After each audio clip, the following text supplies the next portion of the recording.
3 years of negotiations have been abandoned. Council voted not to pursue an extended community forest license after 3 years of meetings with stakeholders, but the door remains open.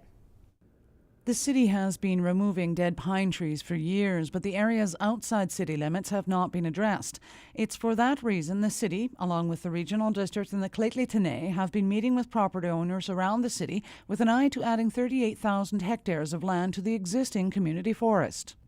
Well, originally we looked at fire behavior modeling around the city, and we saw that in the right conditions we could have situations similar to Kelowna, where a fire starts from the outside and starts with the right wind condition, showering embers, burning embers into Cranbrook Hill and into the west side of the bowl.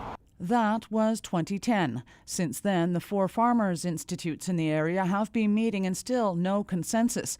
Council has now opted to step away from the process. The Farmers Institute, which is a group of ranchers in the area around there, do have some concerns, and they've expressed them repeatedly, and there's a concern from them. You'd have to ask them, kind of where they think that could go. But unfortunately, I think we've just have to make a decision now that we've put a lot of time and effort into this. We don't anticipate and see any movement from them to be supportive of the project. Dan Adamson says there was a bit of distrust in the process about the city's involvement and ultimately its commitment.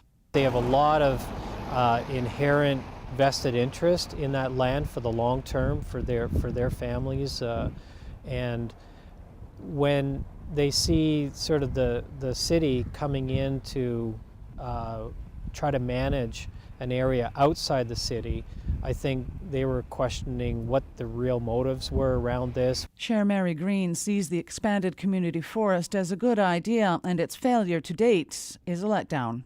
The expanded community forest is something that I think could be a successful project in the regional district. The Claytley Tenay First Nation and the city have put in a tremendous amount of time and effort trying to make that work. I don't know what the solution is.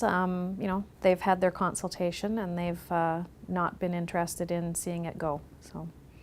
Adamson says the city's decision to step away may prove to be a positive for the project, with the regional district and the Claytley Tenay going on their own.